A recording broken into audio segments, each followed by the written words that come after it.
Is India a benighted country? The following is a report of a lecture at Detroit, United States, America, with the editorial comments of the Boston Evening Transcript, 5th April 1894. Swami Vivekananda has been in Detroit recently and made a proved impression there. All classes flocked to hear him, and professional men in particular were greatly interested in his logic and his soundness of thought. The opera house alone was large enough for his audience. He speaks English extremely well, and he is as handsome as he is good. The Detroit newspapers have devoted much space to the reports of his lectures. An editorial in the Detroit Evening News says, most people will be inclined to think that Swami Vivekananda did better last night in his opera house lecture than he did in any of his former lectures in this city. The merit of the Hindu's utterances last night lay in their clearness.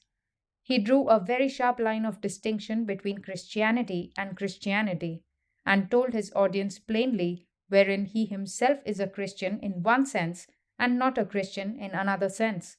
He also drew a sharp line between Hinduism and Hinduism, carrying the implication that he desired to be classed as a Hindu only in its better sense.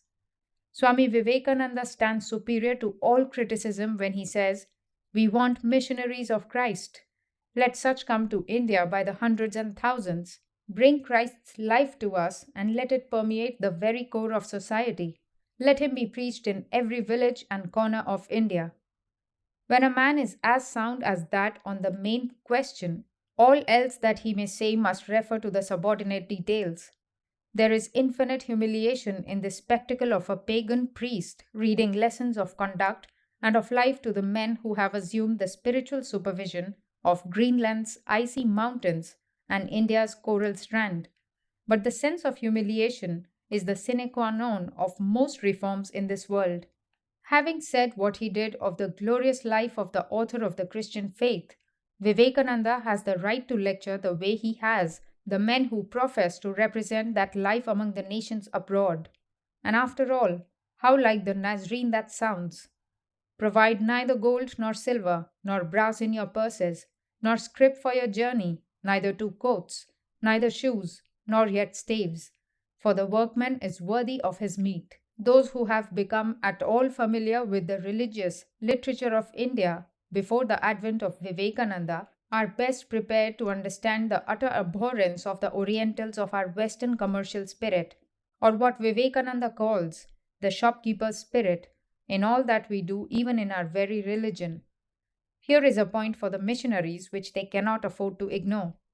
They who would convert the Eastern world of paganism must live up to what they preach, in contempt for the kingdoms of this world and all the glory of them. Brother Vivekananda considers India the most moral nation in the world. Though in bondage, its spirituality still endures. Here are extracts from the notices of some of his recent Detroit addresses. At this point, the lecturer struck the great moral keynote of his discourse, stating that with his people, it was the belief that all non-self is good and all self is bad. This point was emphasized throughout the evening and might be termed the text of the address.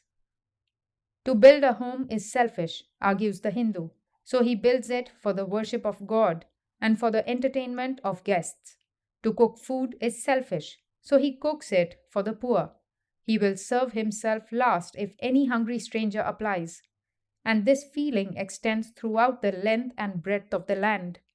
Any man can ask for food and shelter, and any house will be opened to him. The caste system has nothing to do with religion. A man's occupation is hereditary. A carpenter is born a carpenter, a goldsmith, a workman, and a priest, a priest. Two gifts are specially appreciated, the gift of learning and the gift of life. But the gift of learning takes precedence. One may save a man's life, and that is excellent. One may impart to another knowledge, and that is better. To instruct for money is an evil, and to do this would bring opprobrium upon the head of the man who barters learning for gold, as though it were an article of trade. The government makes gifts from time to time to the instructors, and the moral effect is better than it would be if the conditions were the same as exist in certain alleged civilized countries. The speaker had asked throughout the length and breadth of the land what was the definition of civilization, and he had asked the question in many countries. Sometimes the reply has been, "What we are, that is civilization." He begged to differ in the definition of the word.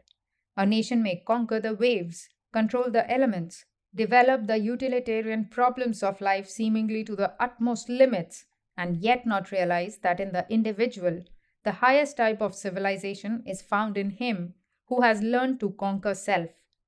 This condition is found more in India than in any other country on earth, for there the material conditions are subservient to the spiritual, and the individual looks to the soul manifestations in everything that has life, studying nature to this end. Hence, that gentle disposition to endure with indomitable patience the flings of what appears unkind fortune, the while there is a full consciousness of a spiritual strength and knowledge greater than that possessed by any other people. Therefore, the existence of a country and people from which flows an unending stream that attracts the attention of thinkers far and near to approach and throw from their shoulders an oppressive earthly burden. This lecture was prefaced with the statement that the speaker had been asked many questions. A number of these he preferred to answer privately, but three he had selected for reasons which would appear to answer from the pulpit. They were: do the people of India throw their children into the jaws of the crocodiles? Do they kill themselves beneath the wheels of Jagannatha? Do they burn widows with their husbands? The first question the lecturer treated in the same vein as an American abroad would, in answering inquiries about Indians running round in the streets of New York and similar myths which are even today entertained by many persons on the continent. The statement was too ludicrous to give a serious response to it. When asked by certain well meaning but ignorant people why they gave only female children to the crocodiles, he could only ironically reply that probably it was because they were softer and more tender and could be more easily masticated by the inhabitants of the river in that benighted country. Regarding the Jagannatha legend, the lecturer explained the old practice of the car festival in the sacred city and remarked that possibly a few pilgrims, in their zeal to grasp the rope and participate in the drawing of the car, slipped and fell and were so destroyed. Some such mishaps had been exaggerated into the distorted versions from which the good people of other countries shrank with horror. Vivekananda denied that people burned widows. It was true, however, that widows had burnt themselves. In the few cases where this had happened, they had been urged not to do so by holy men, who were always opposed to suicide. Where the devoted widows insisted, stating that they desired to accompany their husbands in the transformation that had taken place, they were obliged to submit themselves to the fiery tests. That is, they thrust her hands within the flames, and if they permitted them to be consumed, no further opposition was placed in the way of the fulfillment of their desires. But India is not the only country where women who have loved have followed immediately the beloved one to the realms of immortality. Suicides in such cases have occurred in every land. It is an uncommon bit of fanaticism in any country, as unusual in India as elsewhere. No, the speaker repeated, the people do not burn women in India, nor have they ever burned witches. This latter touch is decidedly acute by way of reflection. No analysis of the philosophy of the Hindu monk need be attempted here, except to say that it is based in general on the struggle of the soul to individually attain infinity. One learned Hindu opened the Lowell Institute course this year. What Mr. Mazumdar began might worthily be ended by Brother Vivekananda.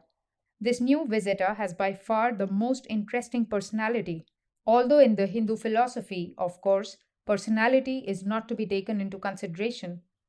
At the Parliament of Religions, they used to keep Vivekananda until the end of the program to make people stay until the end of the session. On a warm day, when a prosy speaker talked too long and people began going home by hundreds, the chairman would get up and announce that Swami Vivekananda would make a short address just before the benediction. Then he would have the peaceable hundreds perfectly in tether. The 4,000 fanning people in the Hall of Columbus would sit smiling and expectant, waiting for an hour or two of other men's speeches to listen to Vivekananda for 15 minutes.